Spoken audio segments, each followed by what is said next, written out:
Hello guys, I know everybody's anticipating the starting of that pile of shit out there, but so I got done with it Thursday night. I just never really get into the, you can see me here. I got done with it Thursday evening, swapping motors, and I went home and I had a whole bunch of service calls yesterday, so I didn't even call them to tell them that it was done to where we were ready to start, because I knew that I wasn't going to have time to sit there and, play pecker poker with that guy while he sat there and watched me start the sumbitch. So, anyway, I got done with my service calls yesterday, and then I came in and about, I don't know, it was about 3 o'clock in the afternoon. I got back to the shop finally, and as you can see here, they were whining about getting their core motors back. So I spent a lot of time in here last night. I called the owner too, because I said, who's paying me to put this junky shit back together? And I said, they're not going to get the exhaust manifold back. I said, unless they want me to throw it on there. I said, you can't even bolt the exhaust manifold back on it, because when this is the first engine. This is the one with the crankshaft that was bad, and the cracked charge air cooler and all that stuff. And the bolts, the manifold was warped on it. And so, I mean, there's no way you're going to even bolt it back on there, because the holes don't even line up. I mean, I had a hell of a time getting them out of there. So, I got to pull this crank damper. This damper was pressed onto the crank, and the balancing outfit, they wanted that on there, and I didn't have my T-bar puller with me, so so basically what I got to do is I got to stick it on there and time it. But I can tell you right now what happened to this engine. Okay, I was wrong, because I haven't really had these 12.5s apart that much. I didn't really recall. But what the deal is here, guys, is this is set up like an ISX. Behind this bolt, okay, this just a tapered gear, and the nose of the crank's tapered, and that gear just sets on there. So what happened is they didn't get the ID of the gear clean, or they didn't put any Loctite on it, or they didn't torque this. This is just, this plate just goes over it just sets against the gear, and it just presses the gear onto the nose of the camshaft. It's just a taper lock, just like an ISX. If you don't get this right, this gear will spin in there, and it'll throw it out of time, and that's exactly what happened. I don't have to pull that cover off that one. I can tell you right now that's what happened. They didn't get this right, and it spun the gear on the cam, and it threw it out of time and ate all the valves.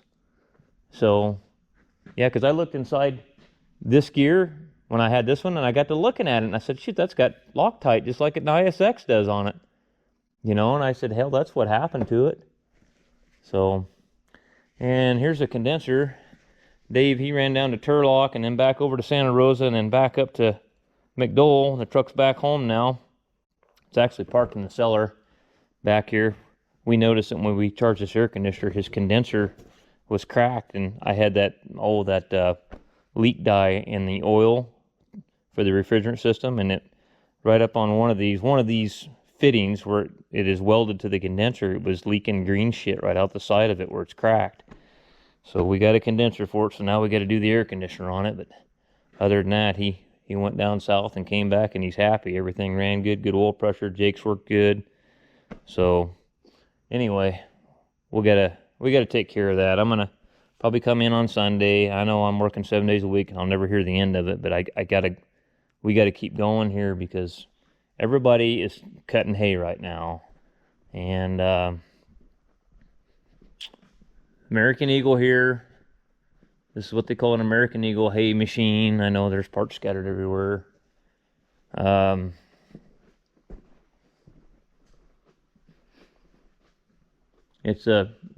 Basically this arm comes out to the side and picks up the big bells. That's why all this is here. You'll see the paint's rubbed off and it's shiny, because this is where the big bells will rub against the side of this. Anyways, this picks up hay out of the field, big bells. And this is the engine that had electrolysis in it. Well, I got coolant here for his I told him to get ELC coolant. Anyway, what happened is the lower bores with the liner seat up had electrolysis in them really bad, and the water was getting in the oil. Well, Diesel Cast West, they tried like hell, but you can tell. Let me see if I can get my light on my phone. I'll show you. You can tell where they machined it a little bit. See where they cut those lower bores and bored them out? Well, he called me. He says, man, the sleeves keep breaking when we're pressing them in. He said, we just haven't done enough of these DT466s, and if we did, we didn't retain our notes. And he said, the sleeves keep breaking. He says, I got another block for you. The only thing we got a problem with. He kept saying something. And I was busy, you know, I was working on the ISX and doing all these other million projects I got going on. I was busy working on that, so he just, we talked about it on the phone. He said, there's an oil drain. He sent me pictures, but I couldn't remember what was what. Now that it's back, I figured out what it is. So this elbow right here, going in the block, so obviously there's not one here. So this was obviously a naturally aspirated engine block. This is a D466 is what I think, block. And this is a DT. T is for turbocharged. Not a big deal, okay? So there is a solution to this problem. And I've actually done this before. I take a hole saw and cut a hole in the oil pan, and then I take a Phoenix flange and I weld to it, and then I just thread the elbow right into the pan, and then we might have to have a longer hose here, and then you just put your hose on from your turbo drain line and you're good to go. It's no problem. That's not a big deal. And there's a couple plugs here, but anyway, I'm just trying to decide what to even make a video on. Anyway, this is haying season, and shit, everybody's cutting right now. I gotta work 7 days a week. I gotta get this done, this Kubota. So what I'm probably gonna do today is, this outfit here does lots of hay, and this is their manager's pickup, and it's down right now, and I'm probably gonna try to get the upper intake manifold off that today. That's probably what I'm gonna do next. I'm gonna get the upper intake off this one, and I'm trying to plug in my lights. I've kind of got these lights in here jerry-rigged off plug-ins, but this one here, it's got a nut pipe or something off the head that's cracked or broke, and all the exhaust is coming out before it ever gets to the turbo.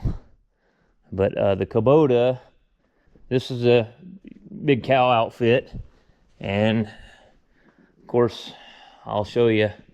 I don't know if you can see in the dark over here, but shuttle pack went bad on this. Here's the forward clutches, as you can see.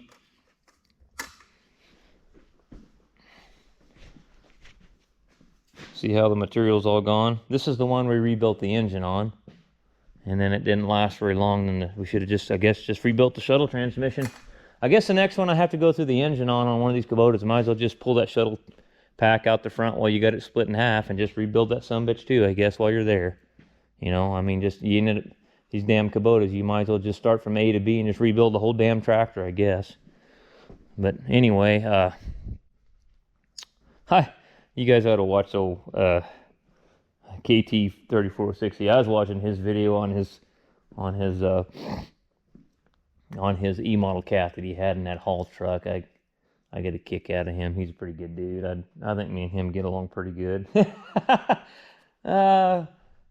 He started that son of a gun, and he walked, holy shit, shut it off. There was oil blowing everywhere out the back end of it, and I thought, that looks like something I'd do.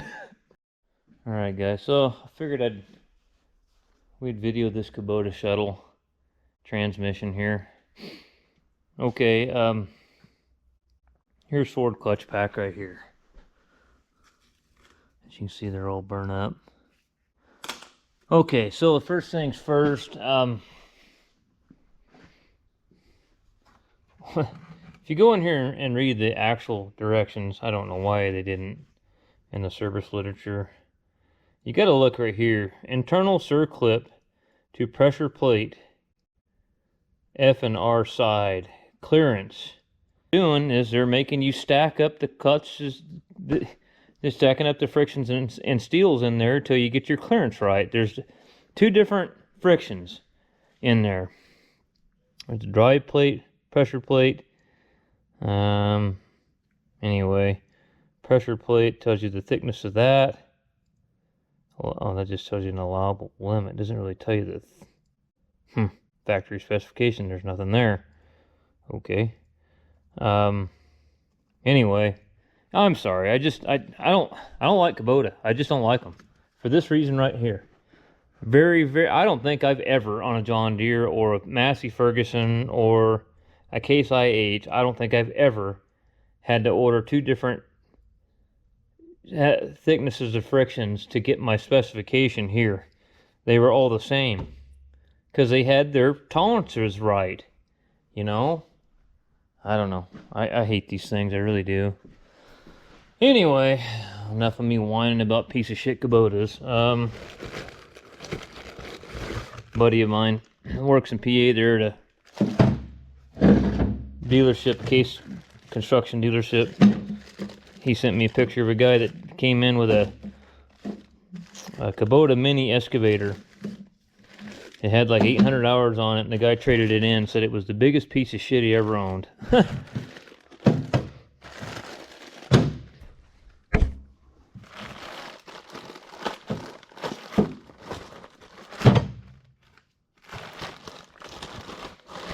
Get this tractor running and see if I can talk these guys into trading these things off and getting something else.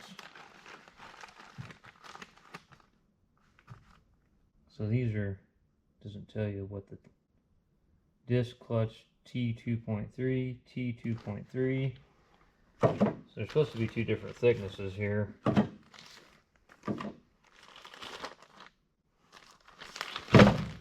In all these T2.3. Wonderful.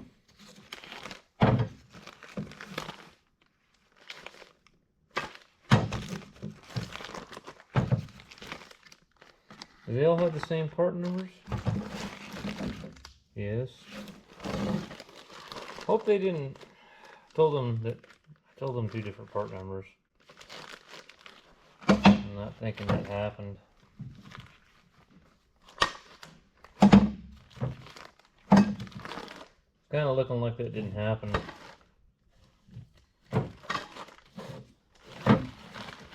Looks like he ordered 14 of the same part number, so maybe I'm going back to where we're not doing anything on this today. Wonderful. What we got in here? Oh, maybe I'm wrong. Okay. I'm wrong. This is the 2.15. Okay. This is the 2.15. There's one that's 2.3 millimeter thick and one that's 2.15. Basically, you stack them up in the clutch drum until you get this dimension here. Internal circuit pressure rate forward and reverse. 2.0 to 2.2 millimeter, or 79 to 86 thousandths, which I guess we'll stack some feeder gauges up. But the first thing I got to do, I guess, I wanted to soak these frictions in steels. Trying to think how I'm going to do this to keep them separated. I think what I'll do is I'll put them in dry, get my tolerances, then I'll do one side at a time. I'll stick them in there for 10 minutes and do something else and let them soak, and then I'll put them back in. That way I know I've got, you know, I don't know, these are kind of like an automotive style, I think. I don't really think they're bronze plates like most heavy equipment is. It's your typical Kubota light duty shit. Okay, the pistons, I think, basically, you find a block of wood and I'll bang this on a block of wood and they should pop out of there. Because I've already got the retainers and all that stuff off of them. I marked these drums forward and reverse. I didn't know for sure in the time if they were identical or what. I just wanted to make sure. Find a block of wood here real quick.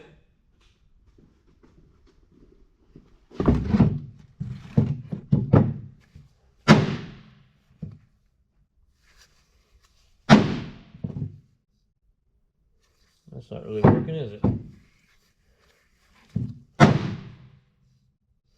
Alright, I gotta see if I can get a blower nozzle in there and put a little air in there and blow them out.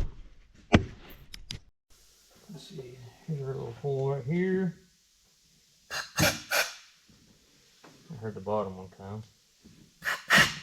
There's the top one. Okay. Now,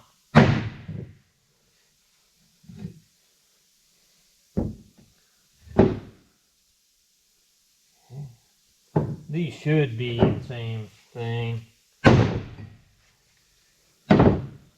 See, and that's what happened to this. That's what happened. See, the clutch piston seal is all torn up in it. If you can see that. My lens clean. That would be the problem with that. Go clean this up in the solvent tank. Alright, so let's get the screwed up seal off here.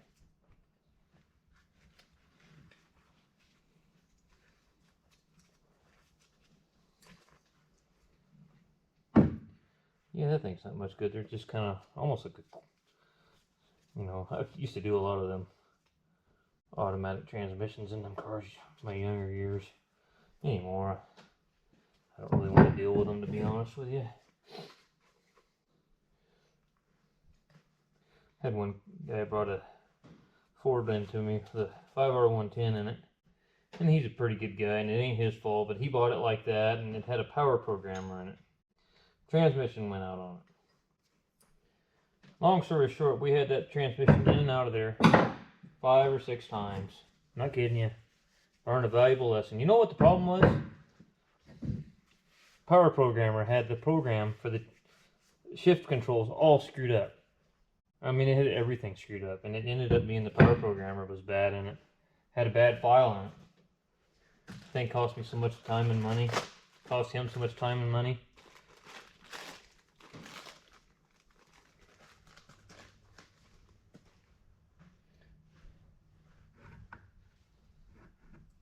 I just take these, and I got some clean high trans hydrastic fluid right here.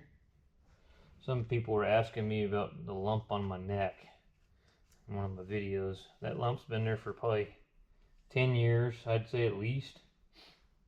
My mom, my stepmom, she's actually a registered nurse, and anyway, she had me go in years ago, and I got it checked out, and I don't remember what they called it, but it was pretty much kind of like a torn blood vessel in my neck. And I was supposed to go get it cut out, but I never did. It's not cancer or nothing like that. And if it is, I guess I'll die.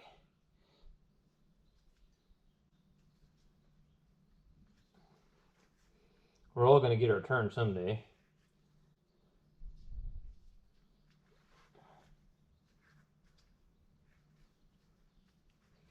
Yeah, I guess that's why that one kid decided to not work for me, because I didn't have insurance. So I told him I didn't have insurance. Can't afford it. And if you do buy insurance, you got to buy some plan that you can't afford, that you got to pay a $10,000 deductible on. You know, so why even have the shit when you can just go in there with cash and money you've saved up and just pay for whatever you need?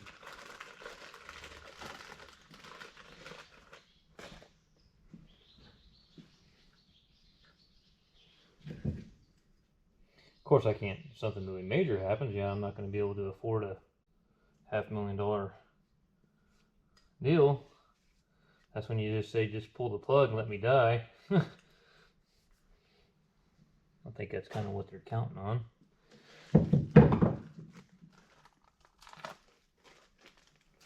I don't want to leave my family saddled with that, you know, $1 million. You know, if they go in there and they diagnose me with some illness like some cancer, I'm not gonna, and they, you know, they give me some kind of odds to survive, I'm not gonna spend millions of dollars in chemo and therapy and all this bullshit, and then end up dying, and then saddle my kids and my wife and everybody else with this debt, I'm just going to tell them, hey, I'm just going to go out like a trooper.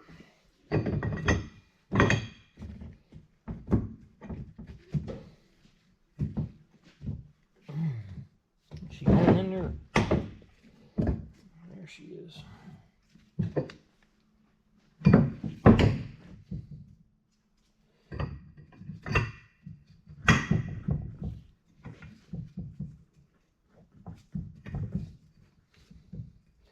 I've seen it happen quite a bit. Some old guy or old gal will get sick and be in the hospital for 6 or 8 months and finally die, and then they're trying to keep him or her alive, and then the family's stuck with $1 million worth of medical bills. It's like, holy shit, man.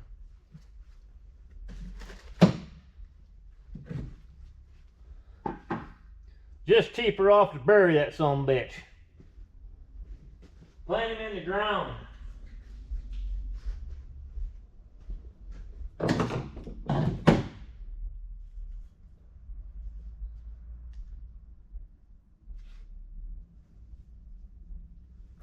Set all those over there. This should be everything on the reverse side, I think.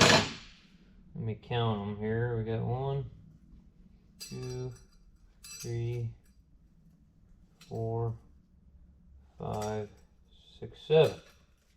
Okay. Supposed to be the pressure plate. I got new steels for the forward side because obviously they were all burnt to death.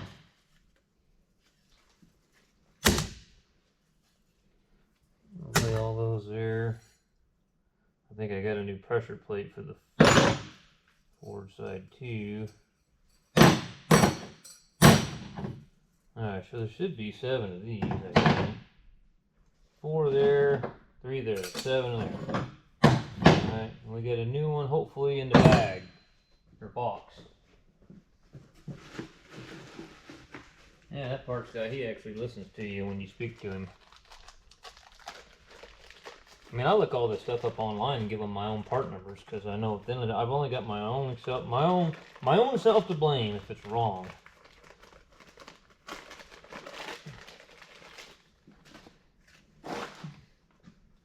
Okay, so I think what a guy ought to do is get a pair of calipers and measure those.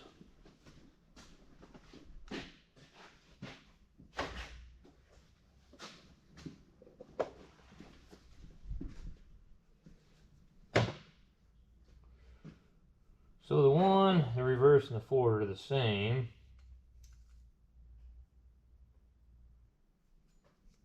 Is this thing 0-1 or what?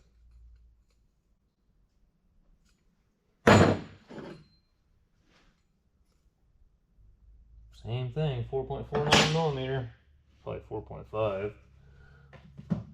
Okay, so let's, what side are we on? The forward side here, so we'll take, all this should pretty well be shit too. So I got new drive plates. What is this? Hopefully these are the drive plates.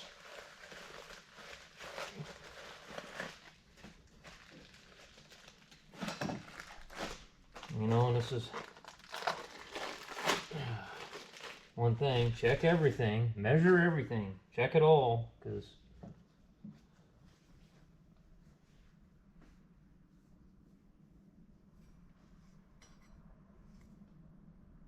.60 millimeter versus, I had some good ones in here. These are good ones here. 2.60 millimeter. Okay. Now, where's that package? An easy way to do this, if everything's right, plate steel. That's the part number. All of these the same part number. Because apparently there was only one set of steel plates for the tractor. There should be 1, 2, 3, 4, 5, 6, 7. Okay. so far the parts thing's looking okay. Let me get my knife out so I quit using my teeth on that.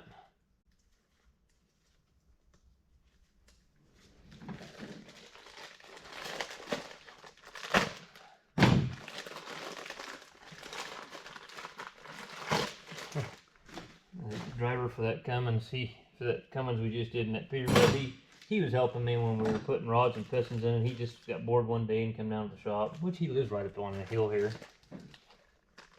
You don't mind if I work with you a little bit, do you? I said, no, I don't mind, Dave. Anyhow, he was unwrapping a bunch of parts for me. He goes, this is aggravating unwrapping all this shit. And I said, yeah, I do it every day. He goes, why do they package stuff like this? I said, well, I guess they package stuff individually like this. I guess there's probably people that are, you know, I only want 2 of these, you know, trying to save money, and so they have to package them individually, which I understand that. But there's a lot of outfits too. You go to order something, and they go, no, that only comes in a pack of 10, you know.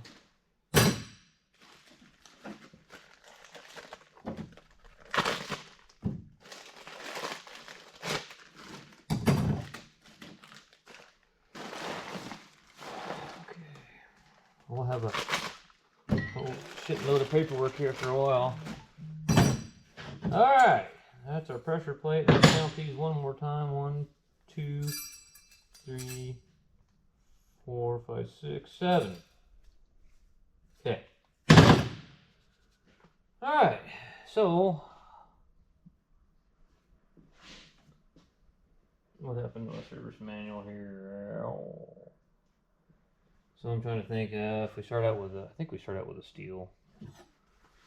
Let's start out with a steel. I'm pretty certain that's what you do. What they're going to do here is stack these up, and remember just what I'm going to do. Let's just start out with the 2.3 millimeter. Well, I'm going to put as many thick ones in there as I can. I think thicker is better anyway. More material on there. I don't know if that's necessarily true. It's probably got the same amount of material, but the steel plate's probably just thicker. You're probably not gaining anything. We'll just act like we are. Make us feel good inside anyway. So one of those, remember I'm going to take them back out and soak them in oil.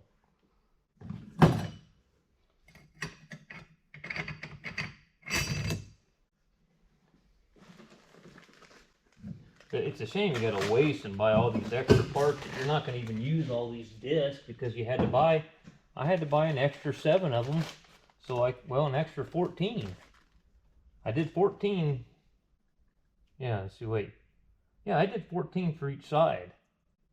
No, 7, yeah. 14 of both part numbers, both thicknesses, that would do both sides. I had to do that so I had enough to do what I needed to do.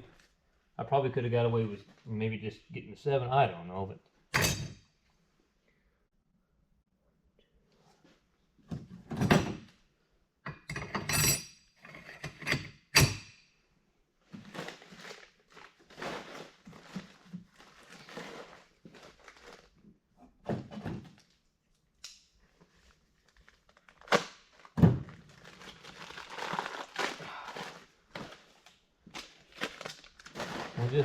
when we get towards the end here, we'll see where we're at. What do I got there? Let's see, I've already lost 1, 2, 3. Got 3 plates and 3 steels in there. Now we go 4. Should be 7 on each side.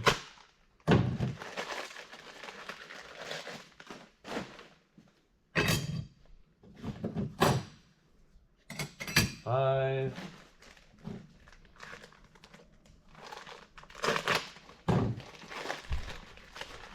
So, okay,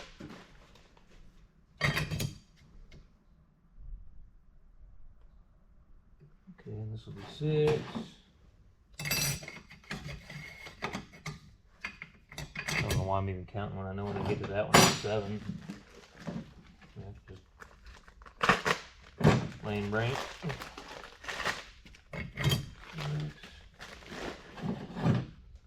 Number 7.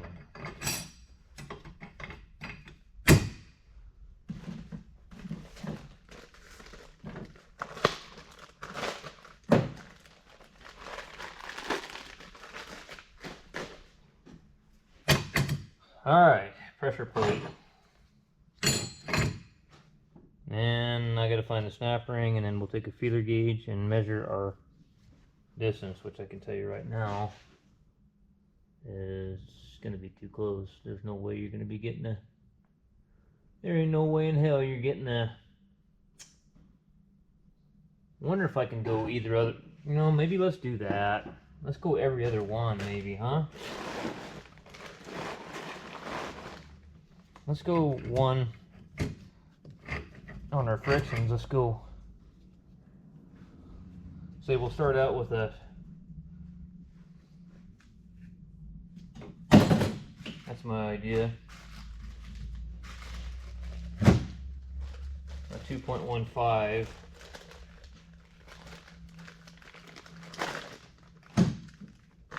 So I got a 2.3 there. I'll put a 2.15 in next. And you have no reference really to go off of because all the discs were burned up that were in it. So now I'll put a 2.3 in.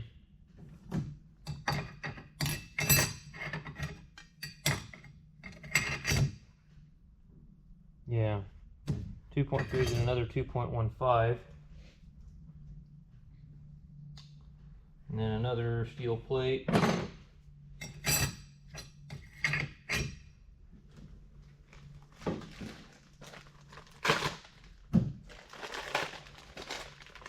Another 2.15. Another steel plate, then we'll put a 2.3 in. We'll just alternate them.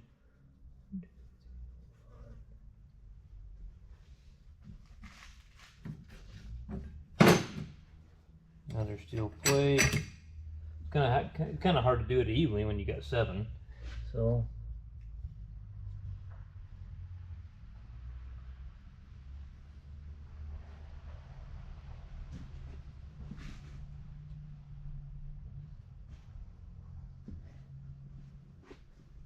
thought somebody was here, making me lose my concentration.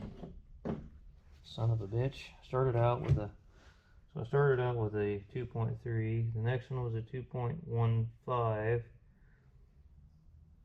The next one was a 2.3. The next one was a 2.15. The next one was a 2.3. So the next one's a 2.15. Okay. Making me lose my concentration. It don't take much for me.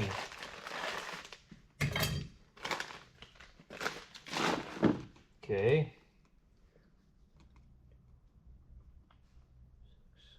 Pressure plate or another drive plate.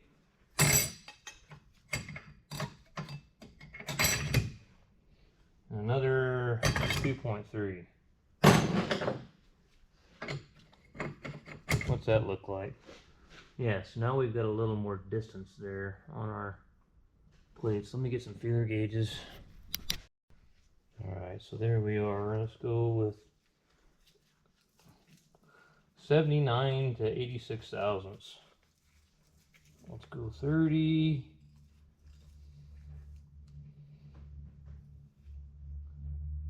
59. So if we did 79, we could put a 20 in there.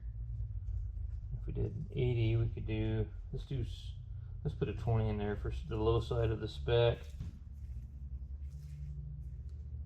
Yeah, let's do a 21 for 80 thousandths. Make it a good round number.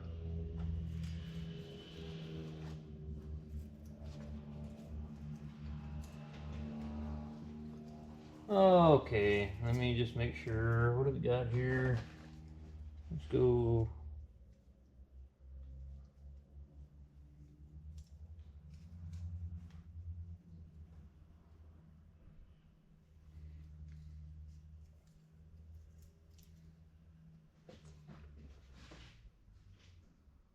Let's see. Like right at 2 millimeter, which is right at where we should be.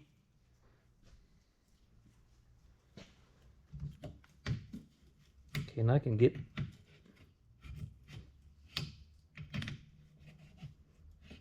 that in there. we want to put maybe, what if we take the 21 out, try to go like 5,000 thicker maybe, even maybe 21.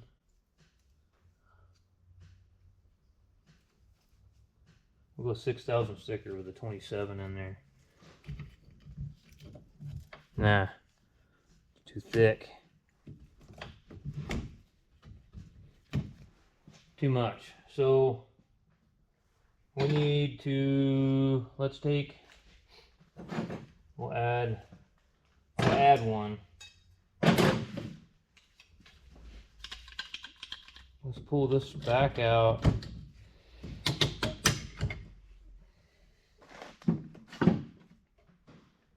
And let's take, the last one was a 2.3, so this one here is a 2.15. Set it over here on the 2.15 pile. Put a 2.3 in place of it. 0.15, maybe two of them, huh? I'm thinking maybe two of them. So, pressure plate. Let me just see here. That's hard. It's easy to get mixed up, man. I'm thinking this is a 2.3 right here, but I'm just going to measure it.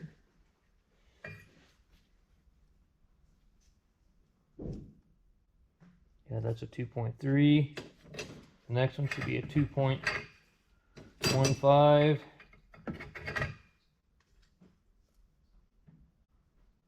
Yeah, that's a 2.15. So let's put a 2.3 there. So I added two 2.3s. It's probably too much now. Probably was right to begin with, just to add one.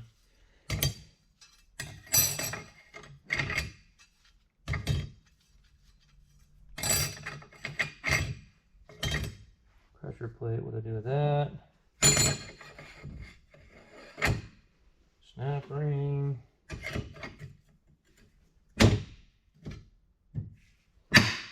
Okay. Alright, so here we go with this again. Let's see if I can get this thick setup that I've got in there. I cannot get that in there now. So let's go back to the low side of the spec, which should have been 20. I remember I chopped this feeler gauge, that's why I didn't want to use it. I chopped it to get it in somewhere, but it'll still work. See where I notched it to get it into something? It's still 20 thousandths right there. I knew it.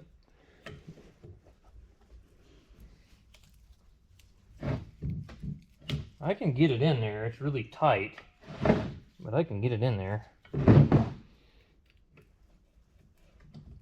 I don't know, man. I think I'm going to take that. I don't have much of an option, so I think we'll take the top 2.3 one out and put a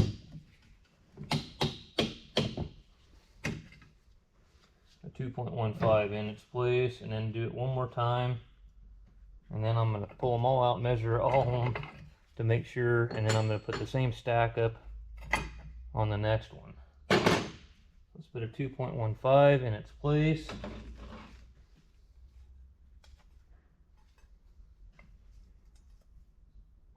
Yeah. Pressure plate, snap ring.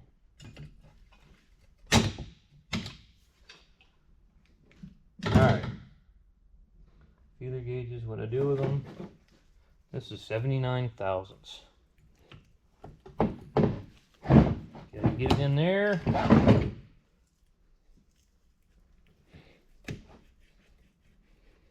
Get it in there.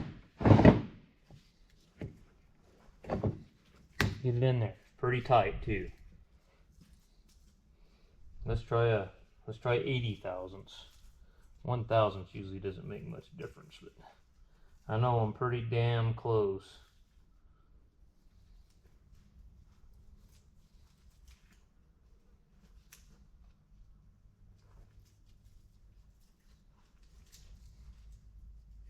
That was 79. This is 80.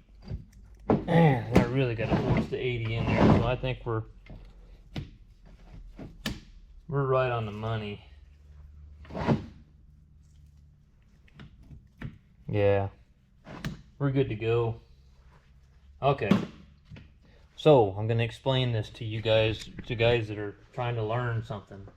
The whole purpose of what we're doing here, if this piston only travels so far, if the piston travels too far, what happens is, if you got too much of a gap, you could blow the piston seals out of here, because the pistons only have so much land, what I call a land, where the piston seal seats.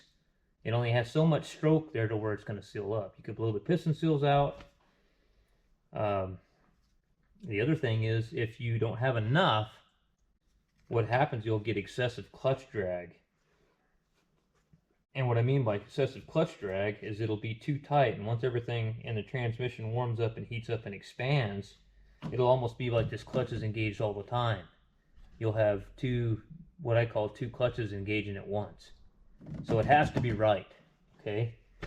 So let's disassemble this, and I'm gonna keep track of my numbers here.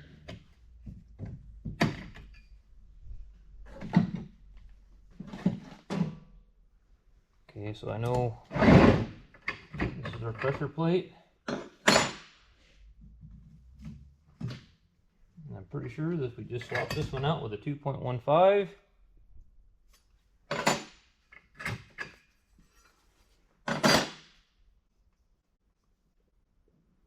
That's a 2.3. I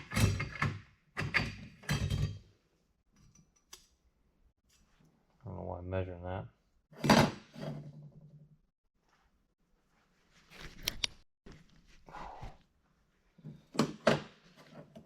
So far we've got one 2.15, which I'm going to just make this simpler for me, because I know that's 2.15 and I know that's a 2.3, and that way I can count them. I don't remember. That's another 2.3. That should be a 2.3. Yeah. 2.3 is on the right, 2.15 is on the left. This should be a 2.15. No, it's a 2.3.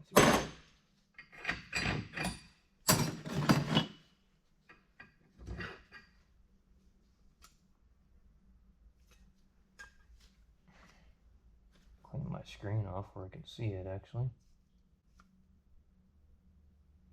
That's a 2.3. All the rest of these are 2.3s. Only got one 2.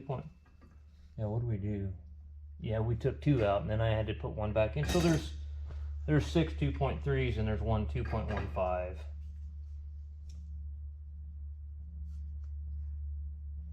No. What'd I do, folks? 2 2.15s. I don't remember. I can't remember what I did yesterday. This should be a 2.3. All right. Well, so that's our stack up on forward. We'll just put the same stack up on reverse, but we'll measure it. So we got, yeah, 5 2.3 millimeters and 2 2.15s in there. So we're going to put those in oil. That's the forward side. Let's do the reverse side. And I don't think Kubota does different snap rings. I didn't see any part numbers for different snap rings in there.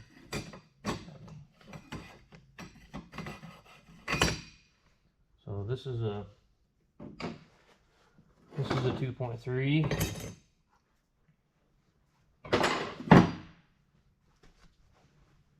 We're reusing these steel plates. This came out of the reverse side, which they weren't burned up, so that's why I'm reusing them.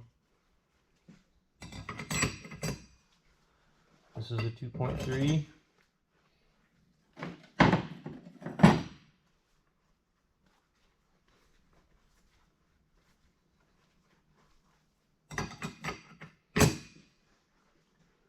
This is a 2.15. I'll put one more 2.15 in there.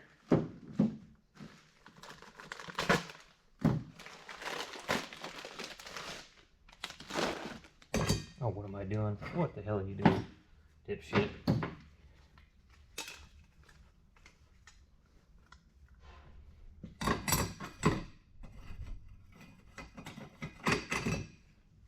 Okay, so I've got two 2.3s and two 2.15s.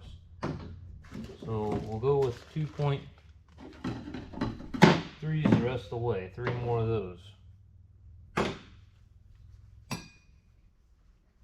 And then we'll do our feeler gauge setup.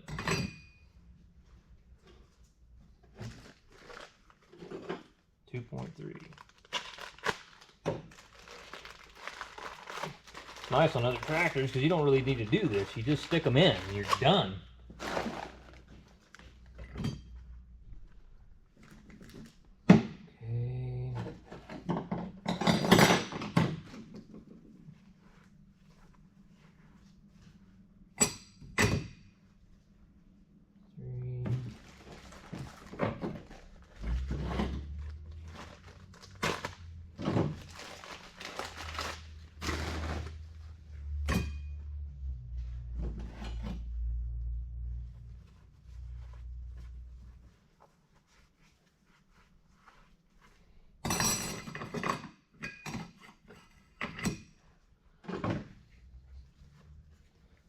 We got one more 2.3 we got to put in.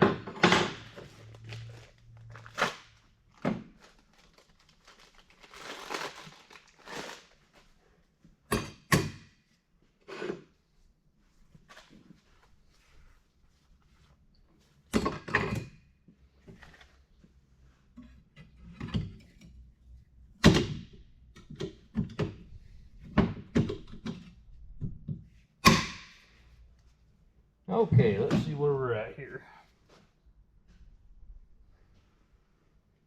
Feeler gauges, what did I do with them?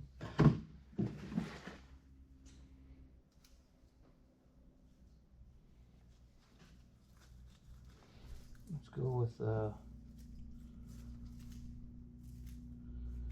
high side of the spec is 86.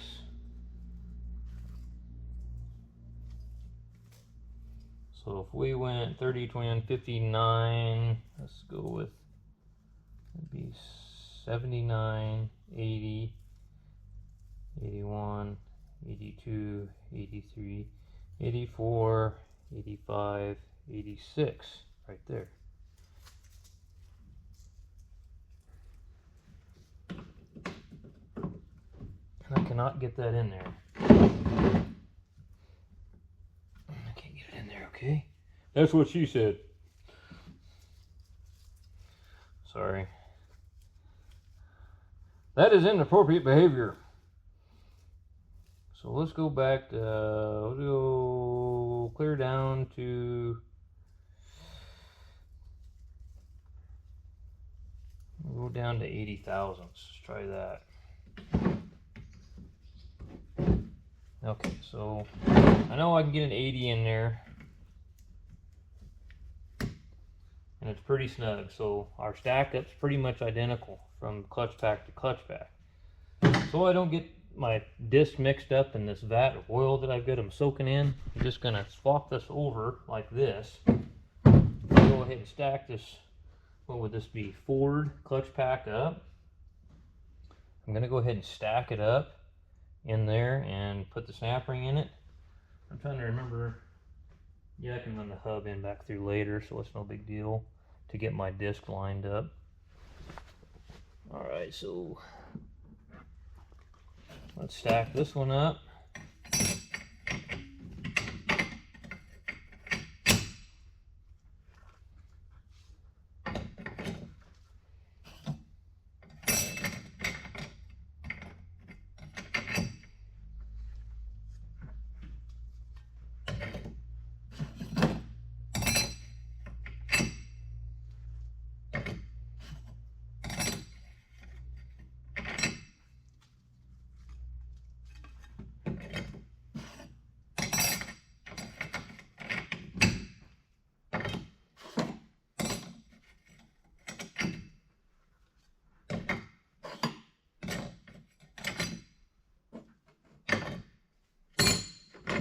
pressure plate.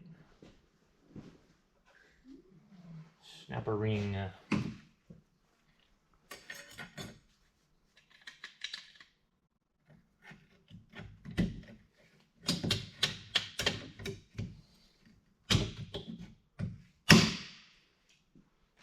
All right.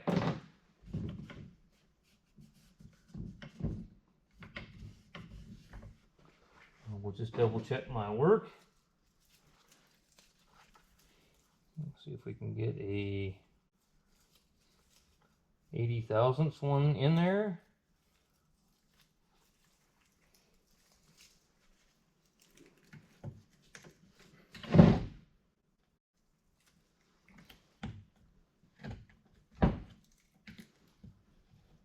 Yeah.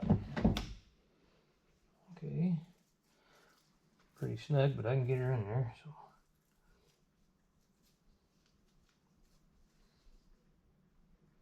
Where'd my damn screwed up, funky looking 20 thousandths one go? There it is.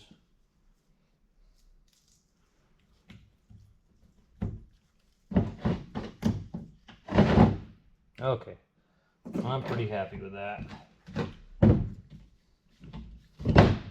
So now I'm gonna soak these for a little while while they're doing their thing. We can try to get our seal rings on our shaft and things of that nature.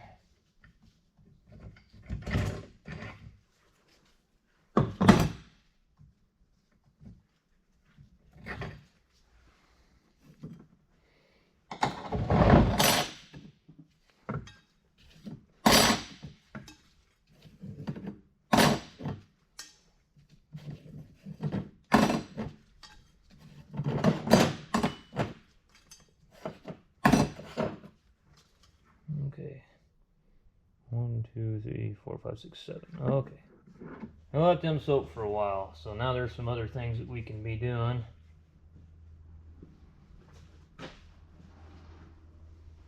Oh, got some new seal rings for this shaft here.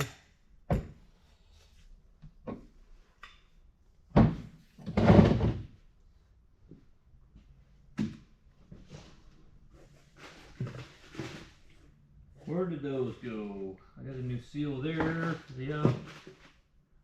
These should be the new seal rings right here. Should be 3 of these in here. Yes, sir. And I got a new O-ring here because there was an O-ring right here. Wasn't anything because that's a snap ring. That's right. Are these scarf cut or what are they?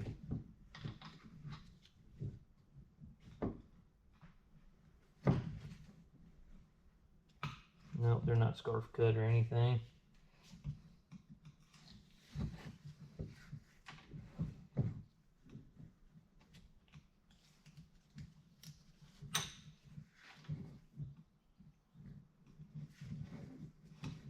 Find the seam here.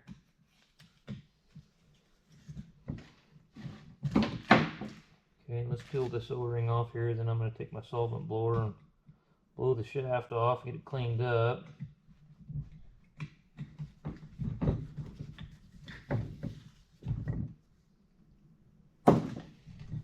And then there's a key just fell out of the damn thing. Put that back in there.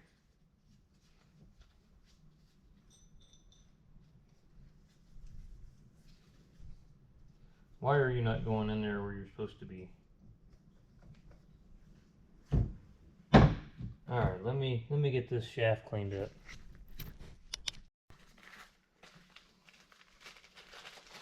Actually got it all cleaned up.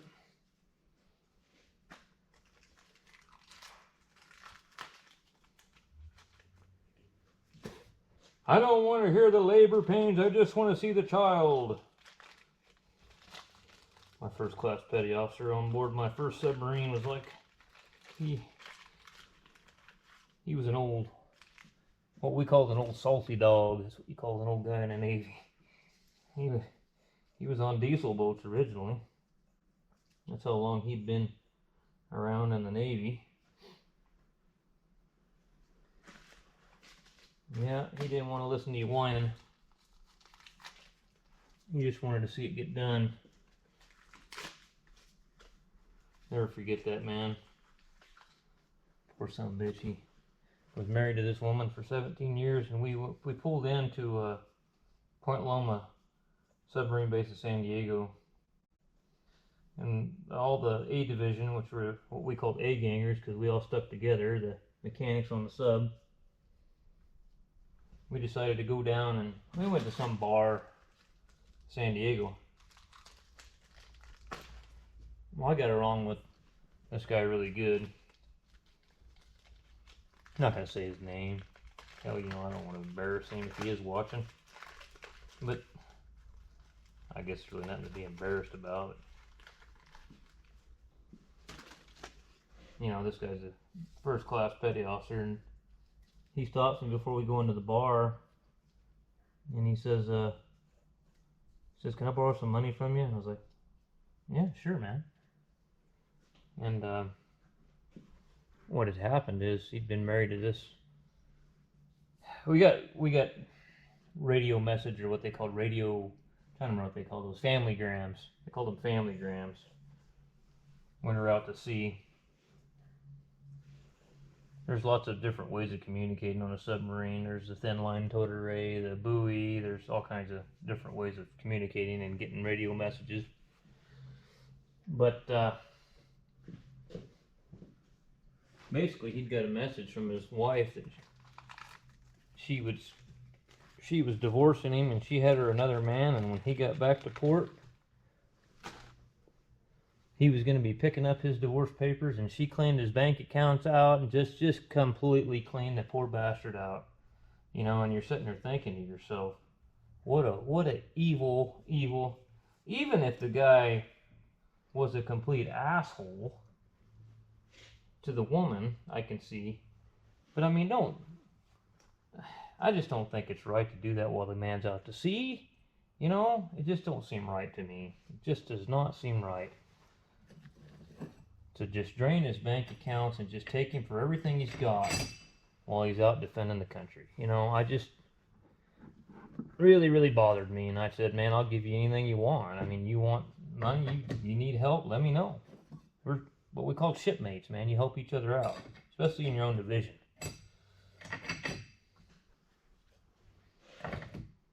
Yeah, he was a good guy, man. He really was. I do miss that about the services, some of the camaraderie and the friends that I had. Still to this day, I'm in touch with quite a few of them.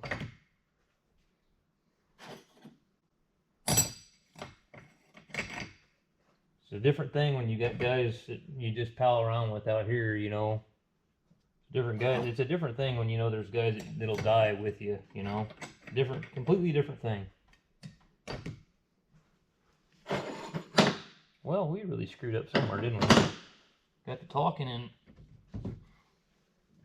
I don't know, I screwed that up. Got to talking and screwed up. Oh, come on. I see what happened too. I put two steel plates against each other. Oops.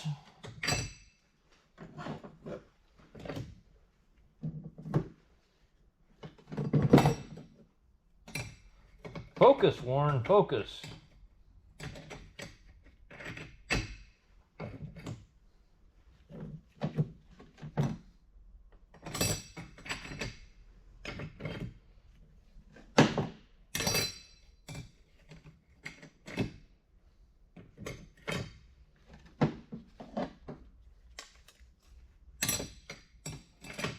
And I think the oil on them actually, I mean, stacked, to be completely honest, I think it makes a little bit of difference in the tolerance, because that feeler gauge was sliding in really easy, and then when I soaked them in oil, she got a little bit tighter.